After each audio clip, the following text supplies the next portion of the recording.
Good morning student. अब हम class seventh का जो एसएसटी का नेक्स्ट पैराग्राफ है उसको पढ़ेंगे। इससे पहले आपको अमित सर ने करा दिया था, इसके आगे का हम स्टार्ट करते हैं। सोर्स ऑफ मेडिएवल पीरियड, यहाँ से हम स्टार्ट करेंगे। कहाँ से? Source of medieval periods. There is an evidence of source for this period. Evidence का मतलब होता है प्रचुर, प्रचुर मात्रा में इसके सोर्स इस समय की मौजूद हैं।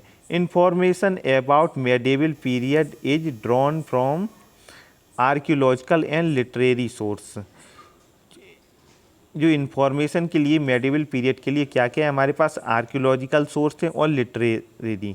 आर्कियोलॉजिकल का मतलब होता है जो वास्तुकला से संबंधित हैं वो सोर्स हैं, और लिटरेसी जो लिटरेरी जो मतलब लिखित हैं वो भी हैं।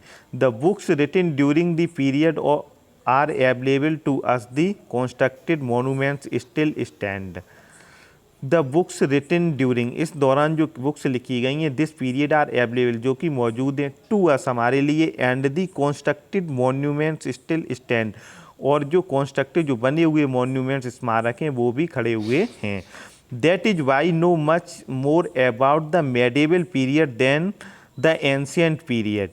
That is why we know much more about, हम जान सकते हैं मेडिएवल पीरियड, मेडिएवल पीरियड के बारे में ज़्यादा, than the ancient period, ancient period से ज़्यादा हम किसके बारे में जान सकते हैं? मेडिएवल पीरियड के बारे में।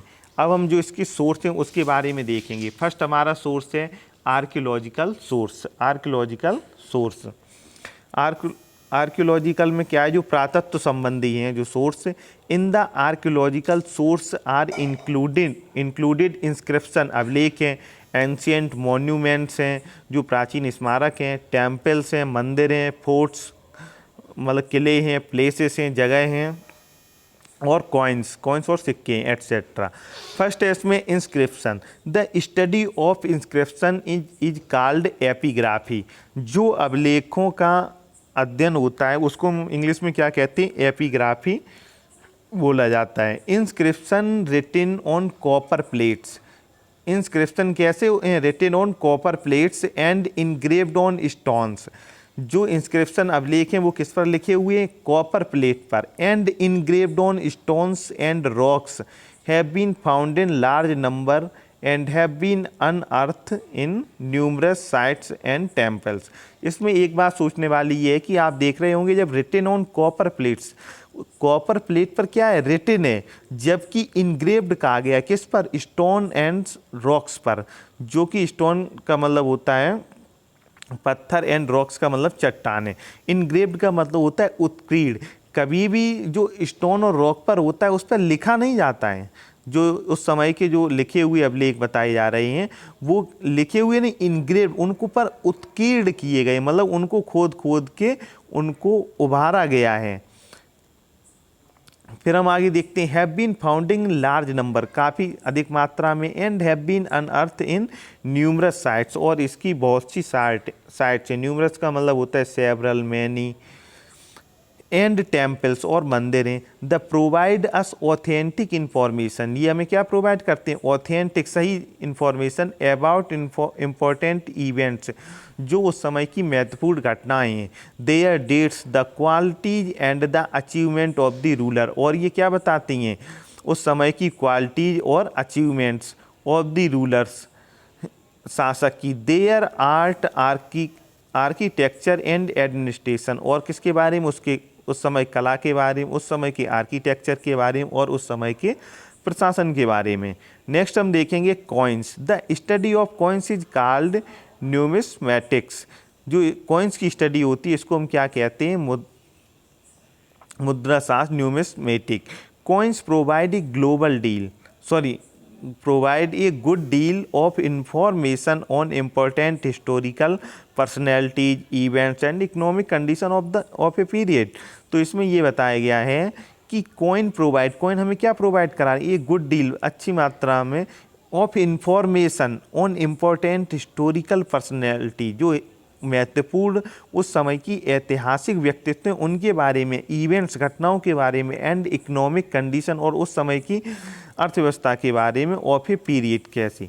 थर्ड हमारा आता है monuments, temple, forts and places. ये number of temples were built in different style. इसमें कहा गया है कि ये नंबर ऑफ मतलब many temples were built in different style, कई प्रकार से बने, of architecture by various ruler, और ये वारियस मतलब विभिन्न अलग अलग रूलर्स ने बनाई हैं। इसी में कुछ इसके एग्जाम्पल दिए जा रहे हैं, जैसे कि बृहदेश्वर टेम्पल तंजौर। ये बृहदेश्वर टेम्पल कहाँ पर है? तंजौर में। आप मुझे बताएंगे जो बृहदेश्वर टेम्पल है इस समय किस स्टेट में है। नेक्स्ट है हमारा कंदरिया महादेव टेम्पल खजुराहो में। ये है जो आपका बृहदेश्वर टेम्पल है, ये है द्रविड़ शैली में, और ये आपका जो है कंदरिया महादेव टेम्पल खजुराहो, ये कि मध्य प्रदेश में पड़ता है। ये है आपका नागर शैली में। लिंगराज टेम्पल भुवनेश्वर, ये भी आपका नागर शैली में है। आपको ये शैलियाँ बताई, ये शैली तीन होती है, नागर शैली, बेसर शैली एंड द्रविड़ शैली। तो अब हम आगे देखते हैं। नेक्स्ट है हमारा कैलाशनाथ टेम्पल एलोरा। एलोरा आप बताएंगे हमें कि एलोरा की गुफाएं किस स्टेट में हैं। Ellora temple are some of the famous temple of the medieval period. ये किस समय के बने हुए? मेडिवल पीरियड, मध्यकालीन के। The monuments of period include the Qutub Minar at Mehrauli. ये कुतुब मीनार कहाँ पर है? दिल्ली में। उसी के जो वो क्षेत्र है उसको मेहरौली बोला जाता है। विजय स्तंभ एट चित्तौड़, जो एक विजय स्तंभ है वो कहाँ पर बना है? चित्तौड़ में। बुलंद दरवाज़ा एट फतेहपुर सीकरी। बुलंद दरवाज़ा कहाँ पर बना है? फतेहपुर सीकरी में। ये कहा जाता है कि ये अकबर ने गुजरात विजय के उपलक्ष्य में बनवाया था। ताजमहल एट आगरा। ताजमहल को किसने बनवाया था? शाहजहाँ ने। फोर्ट्स लाइक रेड फोर्ट जो दिल्ली का है वो किसने बनवाया था? शाहजहाँ ने। और जो आगरा का रेड फोर्ट है वो किसने बनवाया था? अकबर ने। और इलाहाबाद का रेड फोर्ट किसने बनवाया था? अकबर ने। नेक्स्ट आता है हमारा Chittor fort, Agra fort, Gwalior fort and places at Jaisalmer, Jaipur and Jodhpur etcetera. तो मतलब इसमें ये बताया ये कई उस समय फोर्ट बने हैं, कुछ इसमें जैसलमेर में, जयपुर में, जोधपुर में। जो हमने अभी बताए थे ये आपको मुगल पीरियड से बताए थे, मेडिवल समय का। सेकंड हमारा जो सोर्स है वो लिटरेरी सोर्स है, जो कि मतलब साहित्यिक सोर्स है। Most of the early writing was done on palm leaves and birch bark. इसमें कहा जा रहा है कि जो शुरुआती जो राइटिंग हुई है वो किस पर हुई है? पाम लीव्स, जो पाम की पत्तियां थी उस पर हुई है। जो ब्रिच बार्क, जो उसकी छाल होती है पेड़ की, ब्रिच की, उस पे लिखी जाती थी। लेकिन 13th century onwards paper begin to be used for writing books. 13वीं शताब्दी में क्या होता है कि पेपर पे लिखने की शुरुआत हो जाती है और बुक्स लिखी जाने लगती हैं। The literary source for the period are as follows. अब इसमें कुछ टाइप्स दी उसको हम समझेंगे। ऑटोबायोग्राफिक्स और मेमोरी, उस समय क्या लिखी गई हैं? आत्मकथाएं लिखी गई। और मेमोरी जो the memories of Babur and Jahangir, the memories of Babur and Jahangir are autobiographical accounts of their period. तो ऑटोबायोग्राफी किसने लिखी है? बाबर ने लिखी है, जहांगीर ने लिखी है। ये क्या है? इन्होंने सेल्फ लिखी हैं, accounts of their period. Babur wrote an autobiography and Jahangir recorded his daily activity and thoughts of his on general. तो उसमें ये बताया गया है कि बाबर ने अपनी ऑटोबायोग्राफी लिखी है जिसका नाम है बाबरनामा। इसमें नहीं दिया है, उसका नाम क्या है? बाबरनामा। और ये भी कहा जाता है कि अगर आपको आत्मकथाएं पढ़नी है तो टॉप अगर की आत्मकथाओं का कभी जिक्र आता है तो उसमें बाबर की आत्मकथा बाबरनामा का भी जिक्र आता है, जो कि तुर्की की लैंग्वेज में लिखी गई है, तुर्क भाषा में लिखी हुई है। इसका आजकल आपको इंग्लिश में और हिंदी में भी अनुवाद मिल जाएगा। फिर हम आगे देखेंगे जहांगीर रिकॉर्डेड ही डेली एक्टिविटी। जहांगीर ने क्या किया अपनी आत्मकथा में?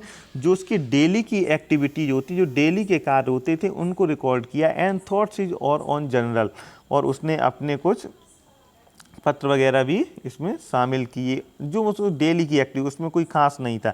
लेकिन बाबरनामा पढ़ने में आपको लगेगा कि उसमें ऑटोबायोग्राफी अच्छे से लिखी गई है। Biography and chronicles, chronicles means होता है इतिवृत्त या कोई वृत्तांत उसके बारे में। तो बायोग्राफी है, ये किसी के बारे में लिखा जा रहा है लेकिन उस सेल्फ व्यक्ति ने नहीं लिखा है। तो डिफरेंट ऑथर्स रोट, इसमें क्या है, डिफरेंट दूसरे ऑथर लिखते हैं, रोट क्रॉनिकल्स, वृतांत को लिखते हैं, about the life and activity, उसके जीवन और कार्यों पर, of warrior rulers and dynasties, मतलब विभिन्न शासकों और उनका जो डायनेस्टी थी, जो साम्राज्य थे, उसके बारे में। इसी में एक आता है कल्लड़ की राजतरंगड़ी, बहुत ही फेमस बुक है कल्लड़ की Rajatarangini, is an account of the rulers of Kashmir. ये किस, अगर कश्मीर के इतिहास को जानना है तो आपको कल्लड़ की राजतरंगड़ी पढ़नी ही पड़ेगी। फिर आता है कुमारपाल चरित्र बाई क्षेमेंद्र। ये क्षेमेंद्र ने क्या लिखी है, कुमारपाल चरित्र। And Prithviraj Raso by Chandar Bardai. पृथ्वीराज रासो जो लिखी हुई है बुक, जो कि पृथ्वीराज चौहान के बारे में लिखी हुई है, चंदर बरदाई ने लिखी है, आर हिस्टोरिकल अकाउंट्स। लेकिन जब भी आप ये पढ़ें, पृथ्वीराज जो नाम आता है रासो, ये जो पृथ्वीराज तृतीय था उसका था। Prithviraj Raso historical accounts of the medieval, ये मेडिवल एज के हैं। अकबरनामा रिटन बाई अबुल फजल, अकबरनामा को किसने लिखा है, अबुल फजल ने। ये biographical account of the life and resign of Akbar, मतलब इसमें अकबर के बारे में जो लिखा गया है इसको 3 पेज में लिखा गया है। अबुल फजल ने इसको लिखा है, जो कि इसके दरबारी कवि थे। अब हम देखेंगे literacy work. Literacy work include autobiographies and memories like Tuzuk e Babri, Ain e Akbari, Tuzuk e Jahangiri.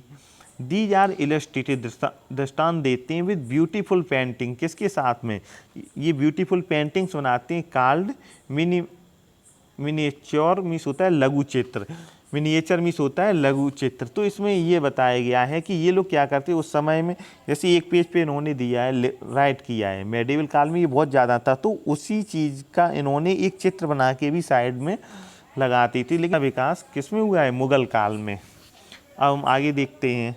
Painting such works throw a good deal of the light on the development of art and painting.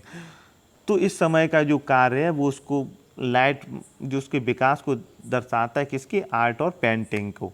अब हम देखेंगे according of foreign travellers and historians, जो foreign travellers और historian थे उसके बारे में। Foreign travellers like अलबर्नी, ये अलबर्नी क्या है, फॉरेन ट्रेवलर से फॉरेन यात्री था, who visited India during the 11th century, ये कब आया था, 11वीं शताब्दी में।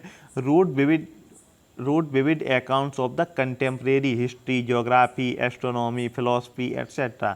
उसने उस समय समकालीन हिस्ट्री लिखी, वहाँ भारत की लिखी, ज्योग्राफी के बारे में बताया है, एस्ट्रोनॉमी के बारे में बताया है, फिलोसफी दर्शन शास्त्र के बारे में बताया है। ये एस्ट्रोनॉमी में क्या होता है, अंतरिक्ष से संबंधित। फिर नेक्स्ट आता है इसमें Minhaj and Barani wrote the history of Islamic ruler. जो मिनाज थे और बर्नी थे, इन्होंने किसके बारे में लिखा, जो इस्लामिक रूलर थे उनकी हिस्ट्री लिखी है। एंड सुल्तान इन इंडिया, जो भारत में थे, Amir Khusro wrote Tughlaqnama during the 13th century. और 13वीं शताब्दी में अमीर खुसरो ने बहुत ही अच्छी वो लिखी है तुगलकनामा। अमीर खुसरो किसके शिष्य थे, निजामुद्दीन औलिया के। इनके बारे में, ये अमीर खुसरो बहुत ही ब्रिलियंट व्यक्ति थे, इन्होंने जो भारत का वर्णन किया है जो तुगलकनामा में, और भी इन्होंने लिखी हैं जो बुक्स उसमें। तो इनके बारे में कहा जाता है कि अमीर खुसरो, जब इनके जो गुरु की जब डेथ हुई थी तब इन्होंने एक बहुत ही अच्छी लाइन्स कही थी, कहते इसी के अगले दिन इन्होंने भी प्राण त्याग दिए थे। गोरी सोवे सेज पर, मुख पर डाले केस, चल खुसरो घर आपने, रैन भई चहु ओर। फिर से आप सुनिए, गोरी सोवे सेज पर, मतलब जो निजामुद्दीन औलिया थे उनका चेहरा साफ था। गोरी सोवे सेज पर, मुख पर डाले केस थी, और जो उनकी दाढ़ी थी उसकी और जो बाल थे उसकी वजह से उनके सिर पर जो बाल आ रही थी, तो वही उन्होंने कहा, मुख पर डाले केस, चल खुसरो घर आपने, रैन भई चहु। तो उन्होंने कहा कि चाहो तब सवेरा सा हो गया है, अब मुझे घर जाना चाहिए। तो इसी को उन्होंने बताया था निजामुद्दीन औलिया पे। नेक्स्ट अब हम देखते हैं लिटरेचर। लिटरेचर में देखेंगे दंडिन, दंडिन का 10 कुमार चरित्र, ये क्या है, दंडिन की रचना 10 कुमार चरित्र, और ये बना हर्ष चरित्र, कल्लड़ की राज तरंगड़ी, बिल्हड़ की Vikramadeva Charitra, Chandbardai Prithviraj Raso, etcetera some literary work of historical nature, मतलब जो ऐतिहासिक उस समय की पुस्तकें लिखी हैं उसके बारे में बताया गया है। आपको देख सकते हैं दंडिन का 10 कुमार चरित्र, हर्ष चरित्र, कल्लड़ की राज तरंगड़ी, बिल्लड़ का विक्रमादेव चरित्र, चंद्रवरदाई की पृथ्वीराज रासो एटसेट्रा हैं। Besides the above A host of secular literature, इसके अलावा मतलब निरपेक्ष भाव से बिना किसी धर्म या किसी से प्रभावित हुए साहित्य भी लिखा है। Was also produced with inclusive dictionary, dictionary लिखी गई हैं। वर्क्स ऑन दी ग्रामर, और ग्रामर पे भी वर्क हुआ है, ड्रामेटिक नाटक पर भी हुआ है, मेडिसिन पे भी हुआ है, और रोमांस पे भी हुआ है। तो ये इसी के साथ ये जो हमारा चैप्टर फर्स्ट था ये समाप्त होता है। आगे हम आपको कुछ इसके बारे में भी बताएंगे, फिर क्वेश्चन आंसर आपको करने के लिए देंगे कि आप किस प्रकार से इससे छांट कर लिखेंगे, और अपना वर्क टाइमली करते रहिए। जिन स्टूडेंट ने बैक कंप्लीट नहीं कराया अपने फ्रेंड्स को सभी को बोल दें कि बैक कंप्लीट कराइए, आपकी पढ़ाई अब सुचारू रूप से चल रही है। स्कूल जैसे ही ओपन होंगे आपको हम फिर से कोशिश करेंगे ये सारी चीज़ें पढ़ा के और आपको अच्छे से समाप्त होता है। Thank you.